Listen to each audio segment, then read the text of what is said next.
오늘 주신 우리 하나님 말씀 시편 16편 1절로 11절까지입니다. 하나님이여 나를 보호하소서. 내가 주께 피하나이다.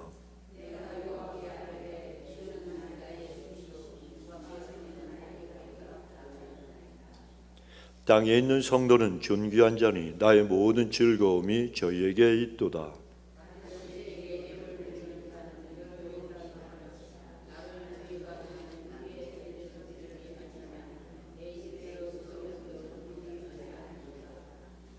여호와는 나의 산업과 나의 잔의 소득이시니 나의 분깃을 지키시나이다.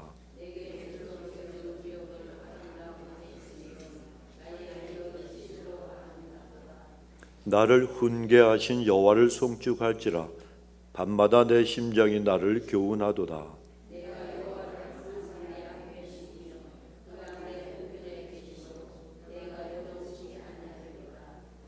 이러므로 내 마음이 기쁘고 내 영광도 즐거워하며 내 육체도 안전히 거하리니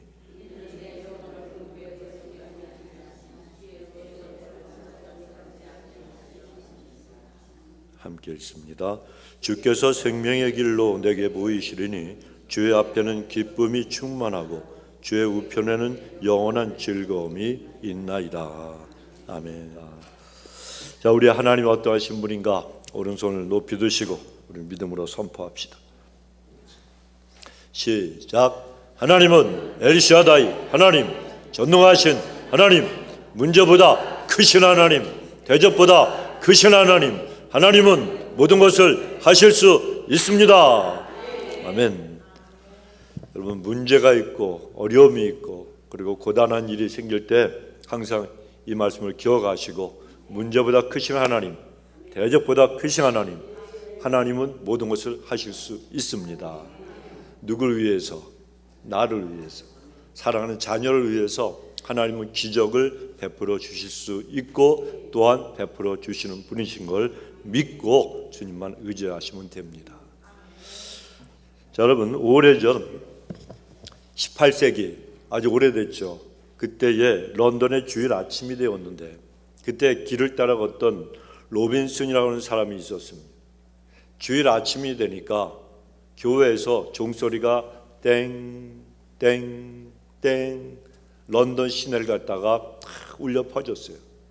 자, 그런데 그 종소리를 따라서 사람들이 각자 섬기는 그 교회로 발걸음을 갖다가 재촉하고 있었습니다. 그런데 이 로빈슨이라고 하는 사람은 너무너무 외로운 마음으로 고개를 푹 숙이고 땅만 보고 길을 걷고 있었습니다. 지금은 그 사람이 신앙의 길에서 떠나서 생활하고 있었지만 교회 종소리가 예전에 자기가 하나님을 신실하게 믿었던 그 시절을 떠올리게 했기 때문에 그가 더 마음속에 여러 가지 상념에 젖고 그리고 깊은 회한 속에서 땅만 벗고 걸어갔던 겁니다. 자, 그런데 이 사람이 그러한 외로운 마음과 아픈 마음을 갖고 길을 걷고 있는데 갑자기 뒤에서 마차가 딱딱하고 달려오는 소리가 들렸습니다. 옛날에는 택시 대신에 뭐였죠? 18세기에 우버가 있었어요? 없었어요? 안 살아보셔서 모르나 봐요. 없었어요, 택시가. 그 대신 마차가 있었잖아요. 그래서 자기가 마차를 세우고 마차를 타고 가려고 손을 들었습니다. 그런데 마차를 이렇게 보니까 이미 그 안에 손님이 있더란 얘기예요. 그래서 그냥 가라고 이렇게 손짓을 했는데 그 마차 안에 손님으로 한 여인이 타고 있었어요. 이 여인이 그러지 말고 마부에게 세워가지고 마부에게 얘기해서 그 마차를 세우라 그러고, 그리고 그 로빈슨한테 선생님, 우리 나와 함께 합승을 하시죠. 오늘날 얘기하면 합승이죠. 이렇게 권면을 해서 로빈슨이 감사하니까 아유 고맙습니다. 그리고 그 마차를 같이 올라탔습니다. 자, 그런데 이 사람이 마차를 갖다 타고 나서 너무 고맙잖아요. 그러니까 자기를 소개한 거예요. 나는 내 이름이 로버트 로빈슨입니다 라고 이렇게 소개를 했습니다. 그러자 그 여인이 갑자기 호기심이 찬 그런 눈을 갖다가 뜨면서 얘기하는 거예요. 참 우연의 일치네요. 그러면서 자기가 손에 들고 있는 책을 갖다가 보여주면서 물었습니다. 제가 지금 방금 이 로빈슨이라고 하는 사람이 쓴 이 시를 읽었어요. 혹시 당신이 이분인가요? 그러면서 손에 들고 있는 책을 보여줬어요. 그랬더니 로버트 로빈슨이 고개를 끄덕끄덕거리면서 제가 바로 그 시인입니다 라고 얘기를 했다는 거예요. 그러니까 이 여인이 놀라면서 말했어요. 아니 어떻게 이런 일이 있을 수가 있겠습니까? 그러면서 제가 이 시를 갖다가 쓴 분과 같이 마차를 타고 있다는 게 내가 참 너무너무 신기하고 놀라워요 라고 하는 이야기를 했습니다. 그런데 로빈슨이 그녀의 말을 듣고 나서 자기가 지은 시를 갖다가 떠올렸다는 거예요. 그 내용이 이런 겁니다. 복의 근원 강림하사 찬송하게 하소서. 한량없이 자비하심 측량할 길 없도다. 천사들의 찬송가로 나를 가르치소서. 구속하신 그 사랑을 항상 찬송합니다. 주의 귀한 은혜 받고 일생 빚진 자들의 주의 은혜 사슬대사 나를 주께 매소서. 나의 마음은 연약하여 범죄하기 쉬우니. 그런 자기가 지은 이 시를 떠올리면서 눈물을 글썽이면서 말했어요. 제가 이 시를 썼지만 이 시에 나오는 우리 마음은 연약하여 범죄하기 쉬우니 라고 하는 이 식귀처럼 저는 하나님께 죄를 지은 자입니다. 이렇게 고백을 했다는 거예요. 그래 이 말을 듣고 그 여인이 그 다음 식귀를 갖다 가리키면서 말했습니다. 당신이 연약해서 하나님을 떠났지만 그 다음 구절에서 하나님이 받으시고 천국인을 치소서라고 쓰셨잖아요. 이제 선생님 마음 다시 한번 돌이켜서 하나님께 드려보세요. 아직 늦지 않았습니다. 그러니까 이 여인의 격려에 용기를 얻은 이 로버트 로빈슨이 그 후에 다시 하나님께 자신의 마음을 드리고 남은 자신의 생애를 주님과 동행하며 살아가게 되었다는 것입니다. 성도 여러분, 우리도 그렇습니다. 내 환경이 어렵고 그리고 문제가 있다 그래서 우리가 절망하거나 낙심하면 안 되는 거예요. 그것이 내가 스스로 넘어졌고 내가 하나님 앞에 범죄하고 많은 허물이 있어서 내가 하나님 앞에 염치도 없어서 하나님을 떠났다 할지라도 우리는 그 어떤 일이 있어도 하나님을 붙들고 살아야 됩니다. 예수님의 십자가의 보혈과 예수님의 십자가의 그 품은 우리의 모든 허물과 연약함과 부족함과 죄를 다 용서하고 덮고도 남음이 있는 거예요. 그러니까 우리는 내 스스로 연약하고 부족하다 할지라도 어떤 죄를 지었더라도 우리는 예수님의 십자가 앞에 어떻게 나와야 돼요? 담대하게 나와야 되는 거예요. 그런데 우리는 뻔뻔하게도 나와야 되는 거예요. 하나님은 앞에 나오기만 하면 되는 거예요. 그럼 회개가 나오고 은혜가 하나님께서 은혜를 베풀어 주시니까 우리가 다 모든 것들이 회복될 수가 있다는 겁니다. 그래서 우리는 문제와 장애물과 여러 가지 힘든 일이 있어도 우리가 하나님께서 주신 그 거룩한 비전을 포기하지 않고 복의 근원 강림하사 찬송하게 하소서. 바로 이렇게 복의 근원이 되시는 하나님을 믿고 나가면 하나님께서 우리로 하여금 어떤 문제도 극복하고 감격 있는 신앙생활, 감동 있는 삶을 살아갈 수 있도록 하나님께서 축복하실 줄로 믿습니다. 오늘 본문을 보면 다윗이 바로 이 본문을 지은 사람인데, 다윗이 오늘 시편 이 16편을 지을 때에 그는 편안하고 형통한 그런 삶을 살다가 이런 시를 지은 게 아니에요. 정말 생명이 위협당하는 너무나도 어려운 상황 속에 빠져 있었습니다. 그럼에도 불구하고 다윗은 주는 나의 주님이시오 주밖에는 나의 복이 없습니다라고 고백을 하고 있는 거예요. 그가 진실로 하나님을 믿었던 사람이고 하나님을 바라본 사람이고 하나님만 붙잡았기 때문에 그가 그 힘들고 어려운 모든 사람들이 다 스스로 자기 인생을 포기할 수밖에 없는 그런 상황에서도 이런 믿음의 고백을 할 수가 있었던 겁니다. 성도 여러분, 우리도 어떤 어려움 속에서도 다윗과 같은 이런 믿음의 고백을 하는 사람들이 반드시 되어야 합니다. 긍정적이고 낙관적인 생각을 갖고 그런 마음을 가지고 하루하루 승리하는 생활에 나가야 한다는 겁니다. 그냥 막연하게 모든 일이 잘 풀려질 거야, 모든 일이 잘 될 거야 이렇게 믿는 것이 아니고 내 하나님이 나를 반드시 선한 길로 이끌어 주신다. 하나님이 나만큼은 특별한 대우를 해 주신다. 이런 확신을 가지고 하나님께 대한 신뢰, 여기에서 비롯된 그 낙관적이고 긍정적인 마음을 가진 사람들이 되어야 한다는 겁니다. 우리는 우리가 직면한 문제가 어떻게 언제 해결될지 알 수가 없어요. 하나님이 어떻게 그 문제를 풀어주실지 모릅니다. 어떤 방식으로 하나님께서 역사해 주실지도 몰라요. 그래서 우리가 원하는 방식으로 내가 지금 힘들어하는 일이 풀어지지 않을 수도 있습니다. 그럼에도 불구하고 하나님의 생각은 나의 생각보다 깊으시고 나의 계획보다도 옳다고 믿기 때문에 우리는 어둠 속에서도 감사의 노래를 부를 수 있는 사람들이에요. 하나님 계획은 오묘하셔서 우리가 측량할 수 있으며 없으며 모르는 거예요, 여러분. 모르는 거예요. 그래서 여러분, 우리는 항상 하나님을 바라보고 하나님은 선하시고 선한 계획으로 선한 뜻으로 나를 갖다 축복하신다는 걸 믿어야 된다는 겁니다. 다윗도 어두움 속에서 하나님 앞에 이런 믿음으로 하나님의 복의 근원이 되신 것을 믿었기 때문에 늘 노래하며 찬송하며 감사하며 그는 생명의 길을 찾을 수가 있었습니다.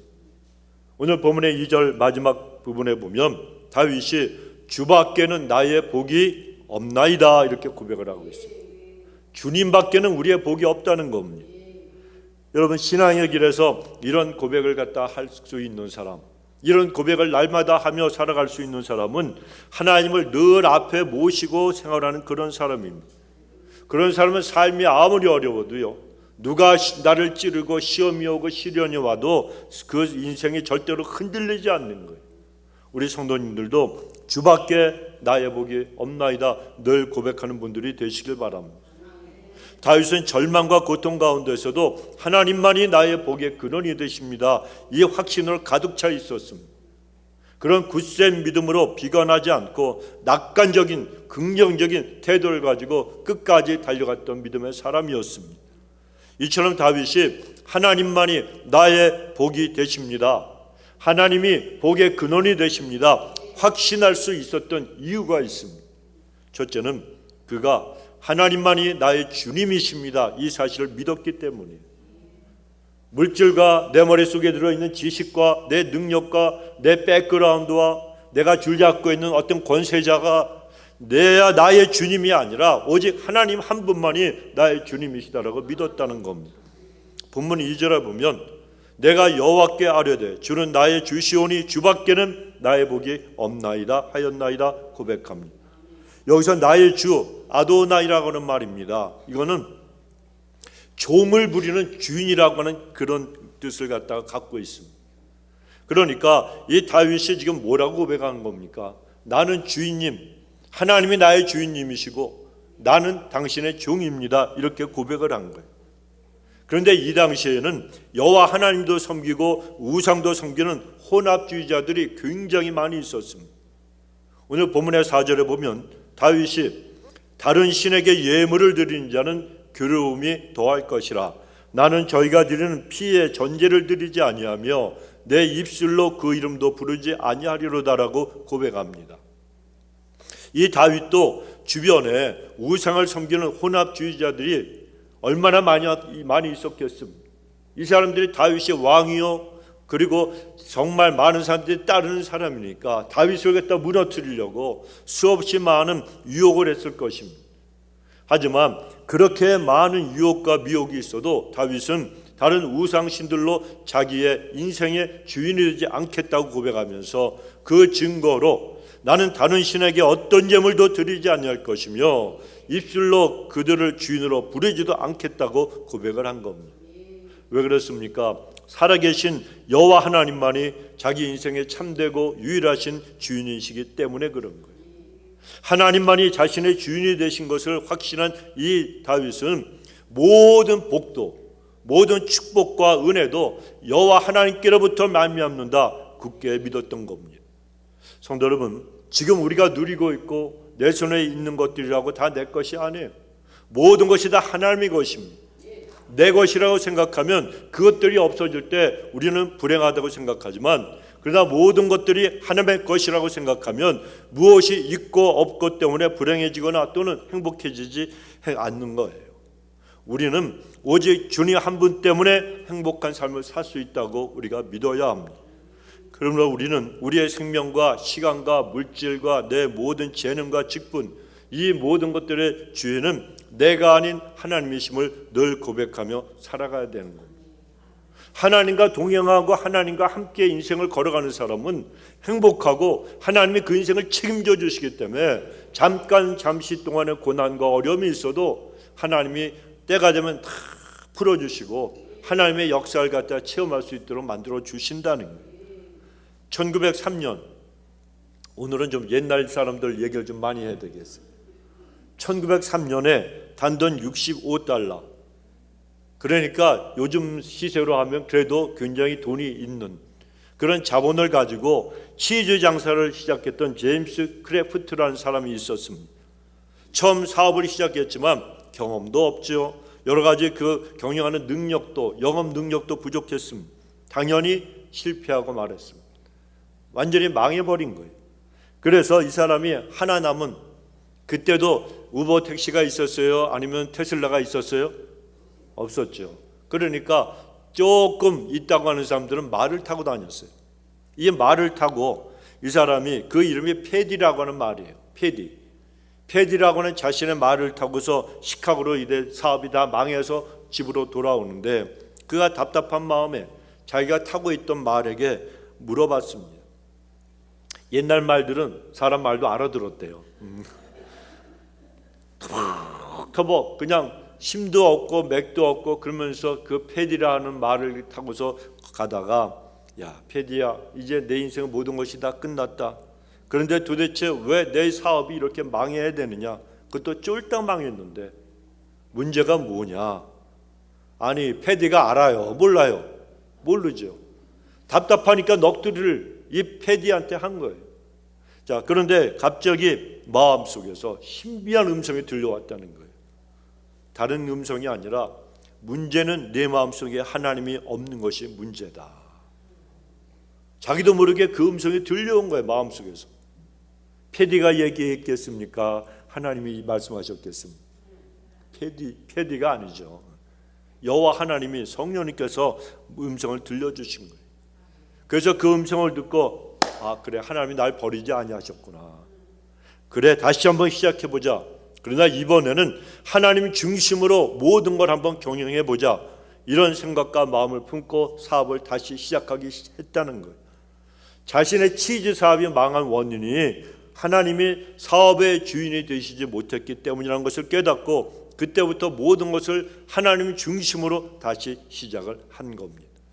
그가 하나님 중심으로라고 하는 경영 방침을 세우고 다시 시작해서 이때 창업했던 크래프트 회사는 계속해서 성장하기 시작해서 오늘날 스위스의 네슬레 식품회사, 여러분 좀 아실래나 모르겠어요. 커피에도 네슬레 이 커피가 있어요. 그래서 제가 어저께 샘스에 가서 사왔어요. 친교실에 있으니까 보시기 바랍니다. 하여튼 이런 네슬레 식품 회사에 더불어서 세계 2대 육아공 식품, 치즈, 우유 가지고 만드는 식품 회사로 크게 성장을 했다는 거예요. 여러분, 우리 인생의 모든 면에서 하나님을 내 인생의 주인으로 모시기만 하면 실패했어도 실패가 아니고 그것이 바로 성공으로 향하는 지름길이 되게 한다는 귀한 간증인 줄로 믿습니다. 그러면 성도 여러분, 언제나 무엇이든지 항상 하나님을 주인으로 모시고 한번 생활해 보십시오. 그러면 하나님께서 주시는 은혜와 축복 속에서 분명히 생활할 수가 있게 될 것입니다.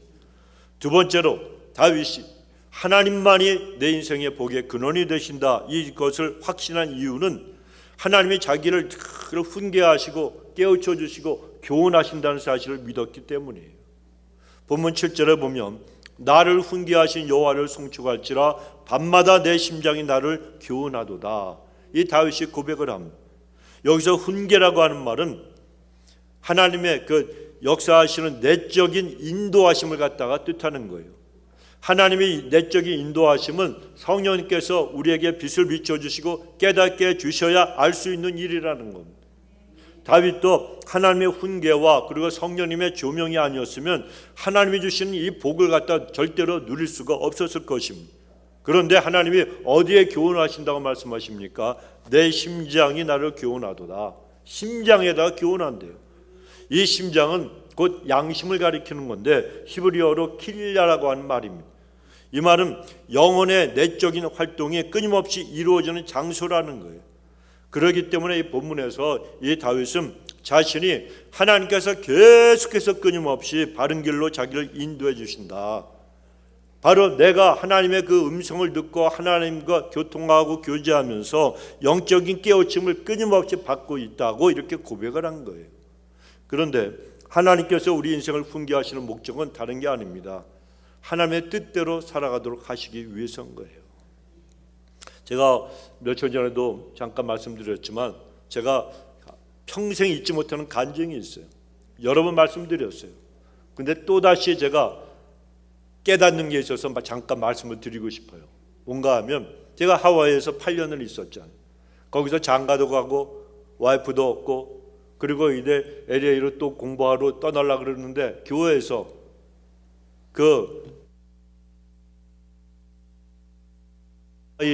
에서 제일 그 유명한 비치 중에 하나입니다. 전 세계에서 손꼽히는 비치, 거기서 송별연을 열어줬어요. 그런데 식사를 한 다음에 제가 정말 하와이 떠나기 전에 꼭 가고 싶었던 그 앞에 무인도가 하나 있어요. 거길 수영해서 가고 싶어서 오늘 아니면 기회가 없다. 그래서 수영을 하고 갔죠. 제가 저를 우습게 보지 마세요. 제가 수영 잘했었어요. 지금 배가 나와가지고 수영 안 해도 저절로 뜨지만 전에는 수영을 참 잘했습니다. 근데 거기까지 수영해서 가는데 올 때 거기 갔어요. 별거 없어요. 그래서 다시 돌아오는데 바람이 세차게 불고 썰물이 돼가지고 물이 이쪽으로 빠지는데 암만 수영을 해도 가도 너무 힘든 거예요. 앞으로 전진을 못 하겠어요. 그래서 사선으로 이렇게 갔죠. 물은 이렇게 빠지고 바람은 이렇게 부는데 그런데 힘이 다 해가지고 지쳐가지고 어디 바위 위에 좀 올라서서 쉬었다 가자 그랬더니 찾은 바위가 거기는 바위가 너무 얕아. 그래가지고 거기에 까치발을 하고 섰는데도 여기까지 물이 여기까지. 머리로 숨을 쉬어요? 코로 쉬어요? 코가 나와야 살 거 아니에요. 여기까지 까치발을 들고서도 여기까지. 이게 사람이 미치고 발작 뛰는 거예요. 별의별 짓을 다 했는데도 높은 바위가 없어요. 야, 정말 그랬는데 거기서 죽는 줄 알았죠. 그런데 갑자기 저쪽에서 이렇게 생긴 네모나게 생긴 튜브가 바람이 부니까 물 위로 이렇게 굴러서 네모난 게 오는 거예요. 이쪽으로 가서 저도 이쪽으로 수영해서 잡았죠. 그래가지고 나왔잖아요. 나왔는데 그 바람 때문에 이 물살이 이 바닷물이 더 세게 뒤로 이쪽으로 바다 쪽으로 밀리니까 제가 더 힘들었지만 또 그 바람 때문에 제가 산 거예요. 그래갖고 튜브를 발이 닿아갖고 튜브를 끌고 오니까 저쪽에서 막 누가 달려오더니 자기 거라고 내놓으라 그러는 거야. 가지라 그래도 안 갖는다 내가 속으로 그랬죠. 근데 이 말씀을 또 다시 여러분께 들려드리는가 하면 제가 그저께인가 기도를 하면서 그 사실이 또 떠올라서 제가 깨달은 게 있어요. 야, 인생이 그거구나. 까치발을 하고 이렇게 그냥 막 동동 떠도 이게 안 돼. 길을 쓰고 뭔가 살아보려고 애를 써도 이게 숨을 못 쉬면 하나님이 튜브를 안 보내주셨으면 전 거기서 그냥 수장되어서 물고기 밥이 됐을 거예요. 하도 멀리 떨어져서 그 구조대원도 못 봤어요. 우리 집사람은 성도님들하고 얘기하느라고 신혼인데도 불구하고 남편이 어디 간지 찾지도 않았어. 그때 제가 깨달은 게 그거예요. 야, 내가 까치발 들고 암만 살려고 동동동동 그려도 이게 수위가 물이 높아지니까 그냥 죽는구나. 여러분, 이게 인생이라는 거예요. 내가 아무리 발을 동동거리고 뭔가 잡으려고 했어도 하나님이 안 살려주시고 축복해 주지 아니하시면 다 헛거라는 거예요. 우리가 하나님 앞에서 은혜 받은 사람들이잖아요. 하나님은 날마다 저는 그 수용하고 싶어서 그 무인도 한번 꼭 가고 싶은 그 소원이 있어서 내가 그걸 갖다가 이루리라고 갔는데 이게 죽음의 길로 가는 길인지 누가 알았겠습니까? 누가 알았겠습니까? 하나님은 알고 계셨죠. 그러니까 내가 원하는 소원이 다 나에게 옳은 건 아니라는 거예요. 유익이 되는 건 아니라는 거예요. 여러분, 우리는 하나님께서 우리를 교훈하실 때 잘 들어야 돼요. 그리고 그 하나님께서 나에게 교훈을 주시고 훈계하실 때 평안을 얻고 생명의 길로 걸어가야 된다는 겁니다. 출애굽한 이스라엘 백성들, 여러분 그들이 애굽에서 나왔잖아요. 비록 애굽에서 출애굽은 했지만 하나님의 훈계를 받지 않고 자기들의 생각대로 행했던 광야 1세대 사람들은 전부 다 갈렙과 여호수아를 제외하고는 그 약속의 땅에 들어가지 못했다는 겁니다. 즉 하나님의 은혜로 구원은 받았지만, 구원은 맛은 봤지만 그 축복에 동참하지 못하고 복을 받지 못하는 인생이 되고 말았다는 겁니다. 성도들, 우리 하나님이 우리에게 훈계를 주시는 이유도 똑같습니다. 우리에게 복을 주시려고 우리를 훈계하시는 거예요. 그러므로 하나님의 복을 받기 원하는 사람은 끊임없이 하나님의 교훈을 받아들일 줄 알아야 되는 거예요. 훈계가 없는 인생은 어리석음과 미련함과 불행의 늪에서 빠져나올 수 없다는 거 우리가 기억을 해야 됩니다. 몇 해 전에 베스트셀러였던 좋아 보이는 것들의 비밀이라는 책이 있었어요. 그런데 이 책을 보면 상품을 갖다가 좀 더 잘 판매하기 위한 마케팅 전략에 대한 비밀을 갖다가 분석해 나왔는데, 그 책에 보면 색깔, 컬러가 있잖아요. 그 컬러를 이용해서 영업을 할 때 어떤 것이 좋은가 하면 70대 25대 5의 법칙이 있다는 거예요. 자, 마케팅을 할 때 강조하는 색깔을 갖다가 그 사람들에게 어필하기 위해서는 기본 색상 70%를 깔아놓고 보조 색상을 25%를 갖다 해가지고 바탕으로 해놓을 때 나머지 가장 강조하고 싶은 그것의 색깔 25%, 70%가 아니라 가장 강조하고 싶은 5%가 가장 효과적으로 사람들에게 어필이 된다는 거예요. 그래서 70대 25대 5. 또 식사 테이블, 여러분 식당에 가시면은 식당에 위에 이렇게 테이블 위에 그 조명이 있잖아요. 전등이 있어요. 이게 이만큼 올라가 있습니까? 아니죠. 옆에 있어요? 그것도 아니잖아요. 70cm에서 90cm 정도 그 높이의 이 조명을 갖다가 밝혀 놓을 때 그 테이블 위에 있는 음식이 가장 맛있게 보인다는 거예요. 그러니까 속으면 안 돼요. 시각으로다가 착각을 시켜갖고 맛있어 보이게 만든다는 겁니다. 또 상점에서 가판대에 물건도 있잖아요. 가판대에 물건들이 쫙 있는데 물건이 비쌀수록 어느 쪽에? 오른쪽에 두라는 거예요. 왜냐하면 사람이 그 시선이 보통은 왼쪽에서부터 시작이 돼서 오른쪽으로 쭉 가서 오른쪽에 제일 오래 머물기 때문에 가장 비싼 건 오른쪽으로다가 그 배치해 놓고 그것에다가 자리 잡게 하려는 거예요. 그러니까 여러분 시장에 가셔서 아니면 뭐 샘스는 아니지. 하여튼 뭐 월마트 이런 데 가셔가지고 물건을 보실 때 오른쪽에 있는 거 무조건 다 비싼 거다 이렇게 생각하시면 될 것 같아요. 그리고 또 제일 좋은 거예요. 그런데 생각을 해보십시오. 아브라함의 조카 누구죠? 롯 아닙니까? 그는 소돔 땅이 좋아 보였어요? 안 좋아 보였어요? 좋아 보였죠. 그래서 그 성읍으로 이주했습니다. 그런데 자기 눈에는 그 소돔 땅이 너무너무 좋아 보였지만 그러나 그 땅에 대한 하나님의 시각은, 그리고 하나님의 평가는 부정적이었다는 거예요. 창세기 13장 13절에 보면 소돔 사람은 여호와 앞에 악하대요. 큰 죄인이었더라 말씀합니다. 그러니까 아까 말씀드린 색깔의 법칙이나 또 식사 테이블의 조명의 위치나 아니면 상점 가판대 물건의 위치나 아니면 롯의 경우를 통해서 우리가 알 수 있는 것이 있습니다. 내 눈으로 무엇을 보고 판단하는 내 시선도 중요하지만 무엇보다도 모든 것의 중심과 본질을 보고 계시는 하나님의 시선이 더 중요하다는 뜻입니다. 그러니 여러분, 내 눈에 좋아 보인다고 쉽게 끌려가지 마시기 바랍니다. 쉽게 결정하지도 마시기 바랍니다. 하나님의 시선으로 세상을 바라볼 수 있도록 지혜와 그리고 하나님의 은혜를 구하는 분들이 되시기 바랍니다. 그러기 위해서는 늘 주님의 훈계와 교훈을 받는 사람이 되어야 되는 거예요. 그리고 그런 사람은 주님밖에는 나의 복이 없다는 사실을 깨닫고 그것을 고백할 수밖에 없습니다. 우리 성도님들이 하나님께서 여러분을 훈계하시고 계실 때 그 말씀이 책망의 말씀이든 아니면은 위로와 격려의 말씀이든 늘 감사한 마음으로 그 훈계의 말씀을 받으시길 주 이름으로 축원합니다. 세 번째로 다윗은 주님이 자기의 기쁨이신 것을 믿었기 때문에 하나님이 복의 근원이십니다라고 고백할 수가 있었습니다. 자, 어떤 성도가 자기 교회 목사님을 찾아가서 물었습니다. 목사님, 여호와를 기뻐하는 것이 도대체 무엇입니까? 라고 물었어요. 그래야 그 목사님이 다시 되물었다는 거예요. 생각해 보십시오. 사업하는 사람이 기뻐하는 것은 무엇입니까? 그거야 사업이 잘 돼서 돈 많이 버는 거죠. 그럼 술꾼과 도박꾼이 제일 기뻐하는 것은 무엇이겠습니까?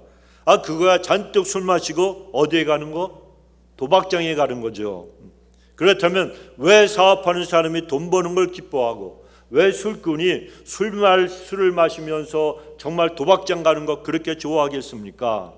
그랬더니 그 성도가 잠시 생각을 한 다음에 아주 기가 막힌 대답을 했다는 거예요.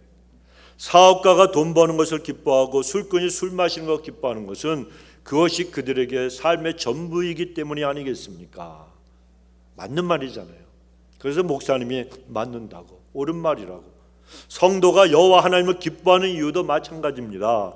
여호와 하나님을 자신의 삶의 전부로 삼고 존재의 목적으로 살아가는 것이 바로 여호와 하나님을 기뻐하는 것의 뜻이라고 가르쳐 주었다는 거예요. 우리 성도님들도 하나님 그 자체로 기뻐하시기 바랍니다. 하나님이 나에게 주시는 응답과 축복과 선물만 기뻐하는 것이 아니고 하나님 때문에 그저 기뻐하시기 바랍니다. 우리가 하나님을 섬기는 목적은 딱 하나, 여호와 하나님을 기뻐하기 때문에 하나님을 섬겨야 되는 거예요. 물질을 좀 더 부여해주면 기쁘고 즐겁게 신앙생활 하다가 물질이 좀 부족해지거나 없어지면 신앙이 시들해지고 내가 건강해지면 그냥 세상을 다 얻었듯이 그냥 기뻐하다가도 좀 건강을 잃어버리게 되면 속상하고 원망과 불평이 앞서는 그런 신앙 수준에 머무르면 안 된다는 거예요. 여호와 하나님만으로 기뻐하는 신앙인이 우리가 되어야 된다는 겁니다. 그런 믿음의 사람은 어떤 환경, 어떤 상황에도 흔들리지 않습니다. 여러분, 오늘 본문 마지막 11절을 보면 다윗이 고백하잖아요.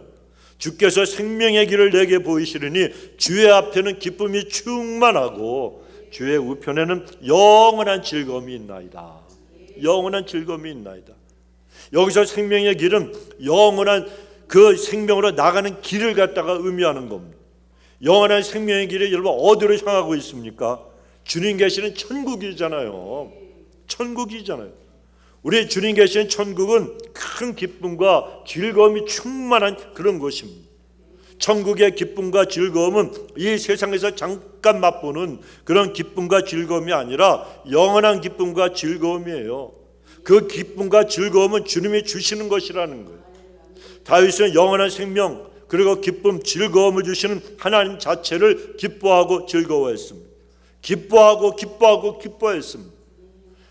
평안하고 안락할 때만이 아니고 고난을 당할 때도 자기가 생명의 위협을 갖다 당할 때도 항상 하나님으로 섬기며 하나님을 기뻐했다는 거예요.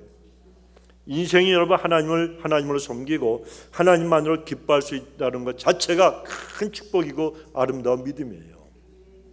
영국의 옥스퍼드 대학에 에릭 R. 도즈라고 하는 교수가 있습니다. 이 사람이 불안의 시대의 이교도 그리고 기독교인이라는 책을 썼는데 거기에 보면 로마 제국 시대에 있었던 기독교의 탁월성을 갖다가 설명을 했습니다. 로마인들은 어떤 국가적인 재앙을 만나면 어떤 신이 이 일을 초래한 것인가를 알기 위해서 진땀을 뺐습니다. 로마의 사상과 문화와 모든 것들이 근간이 되는 헬라 세계에서는 수많은 우상신들이 있었기 때문입니다. 그러나 그에 반해서 기독교인들에게는 하나님의 아들이 되신 예수 그리스도께서 모든 상황을 주관하신다는 분명한 믿음이 있었습니다. 그래서 로마 시대 그리스도인들은 그 어떤 고난 앞에서도 당황하거나 두려워하지 않고 기쁨과 평강을 누릴 수가 있었습니다 라고 썼어요. 여러분, 우리가 사는 이 시대 얼마나 지금 불안하고 얼마나 여러분 지금 혼란스럽습니까? 미국과 이란의 협상이 깨졌다 그러잖아요. 2주간 휴전했더니 다 일이 잘 풀릴 것 같았지만 뜬금없이 요새는 또 백악관에 영부인까지 나와가지고 시끄럽잖아요. 또 백악관이 안팎으로 터지고 있는 거예요. 우리가 트럼프를 갖다가 대통령을 갖다가 좋아하든 안 좋아하든 우리는 그를 위해 기도해 줘야 되는 거예요. 개인적으로 좋아할 사람, 좋아하는 사람, 안 좋아하는 사람들도 있죠. 중요한 건 하나님이 그를 다스리셔서 미국을 안정시키게 해달라고. 정치, 경제, 문화, 사회 모든 면에 있어서, 군사 면에 있어서 다 하나님이 속히 안정을 찾게 해달라고 우리가 기도해야 되는 거예요. 트럼프가 계속 헷갈리면 미국이 헷갈려요. 세계가 헷갈려요. 우리의 삶도 헷갈려요. 어떻게 되겠습니까? 그러니까 우리는 하나님 앞에 늘 기도해야 되는 거예요. 한국이나 미국이나 온 세계가 정말 모든 면에서 전부 흔들리고 불안하잖아요.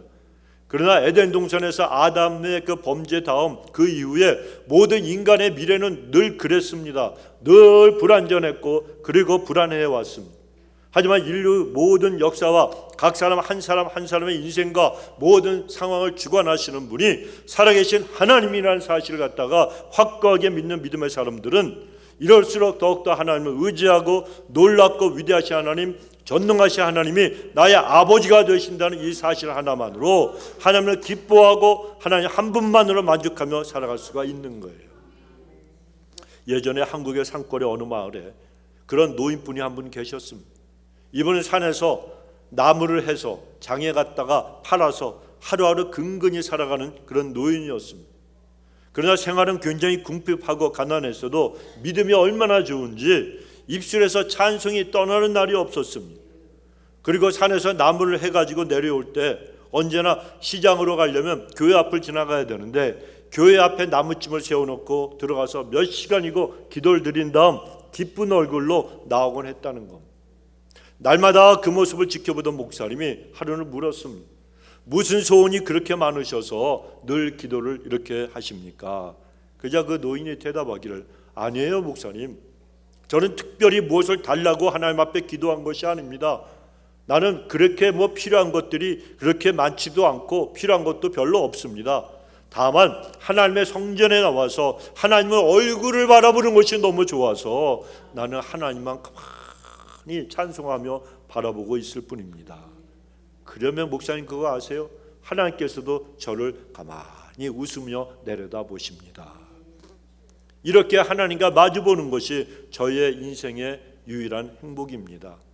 이제 이렇게 나이가 많은 제가 주님 앞으로 떠날 시간이 얼마 남지 않았으니까 나는 주님만 바라보고 주님 사랑합니다, 감사합니다 이 고백만 하며 나는 그 몇 시간을 갖다가 주님과 대면하며 하나님을 기뻐하고 있습니다 라고 대답했다. 그렇다면 성도 여러분, 지금 우리의 모습은 어떻습니까? 우리는 초조하지 않습니까? 의욕을 잃었거나 두려워하거나 염려하며 우리가 살지 않습니까? 다 내려놓으세요 여러분. 모든 주권을 주님께 다 넘겨드리시기 바랍니다. 경제적인 어려움이나 가정의 문제나 자녀들의 아픔이나 아니면 또 건강, 우리 인생이 겪고 있는 문제들은 다 똑같아요. 이 모든 것들을 다 주 앞에 다 내려놓고 주권을 넘겨드리시기 바랍니다. 여러분, 왜 예수 믿는 그리스도인들이 행복하지 못합니까? 우리 예수님을 그냥 구세주, 나를 지옥의 권세에서 사망의 권세에서 천국으로 옮겨주신 그 구세주로의 자리에만 예수님을 갖다 생각하고 머물게 하고 있기 때문에 그러는 거예요. 예수님을 자신을 구원하시는 그런 분으로만 믿고 있기 때문이라는 겁니다. 그러나 우리 예수님은 우리의 구세주시지만 또한 우리의 주인, 주님이 되시는 걸 믿으셔야 됩니다. 그러므로 우리는 예수님을 나의 모든 뜻과 나의 갈 길을 갖다가 모든 길들을 결정하시는 분으로 모셔드려야 되는 거예요. 주님의 우리의 삶을 경영하시면 놀라운 복이 임할 수밖에 없습니다. 물질이나 외형적인 어떤 조건으로 복이 있고 없고가 되는 게 아닙니다. 같은 조건, 같은 환경을 가졌어도 복을 깨닫는 사람이 있는가 하면 그 복을 깨닫지 못한 사람들이 있고, 환경이 아무리 열악해도 복을 누리며 살아가는 사람이 있더라는 겁니다. 그러면 성도 여러분, 복의 개념을 분명히 제대로 아시기 바랍니다. 복은 다른 게 아닙니다. 물질이 많고, 그리고 노벨상을 받고, 그리고 내가 떵떵거리며 산다, 사람들이 존경하고 산다, 인기의 박수를 갖다가 매일 보내고 산다, 야, 저 사람 높은 사람이야, 이게 복이 아니라는 겁니다. 진짜 복은 뭡니까? 관계입니다. 누구와의 관계요? 하나님과의 관계예요. 하나님과의 관계가 정말 중요한 거예요. 따라서 하나님과의 관계를 올바르게 하시고 복의 근원이신 하나님을 만나서 다윗처럼 나의 복은 주님밖에 없습니다, 이렇게 고백할 수 있는 사람이 정말 복된 사람입니다. 그래, 우리 안대영 모든 성도님들이 하나님이 나의 주인이 되시고 나를 훈계해 주시고 나의 기쁨이 되시기에 나의 복은 주님이십니다 고백하는 그런 복된 분들 다 되시길 주의 이름으로 축원합니다. 기도하십니다. 하나님 아버지, 고맙습니다. 우리가 아버지 참으로 어리석고 미련하여 하나님 내 인생 내 것인 줄 알고 아버지 참으로 신앙생활 한다고 하면서도 우리 예수님을 구세주의 자리만 머물게 하시고 하면서 아버지 저희들은 우리 예수님을 내 인생의 주인으로 모시지 못하고 살아가지는 않습니까? 그래서 아버지 조금만 어려우면 하나님 우리가 원망하고 불평하며 좌절하고 쓰러지는데, 그러나 하나님 앞에 모든 것을 주님의 주권을 인정하고 다 넘겨드릴 때 주께서 능력의 손길로 우리의 삶을 축복하시고 모든 걸 책임져 주실 줄로 믿습니다. 살아계신 하나님, 살아계신 역사를 통해서 우리가 하나님 날마다 주님 앞에 간직이 넘치는 삶을 살 수 있도록 우리의 마음을 주관하여 주옵소서. 감사드리옵고 예수님의 이름으로 기도드리옵나이다.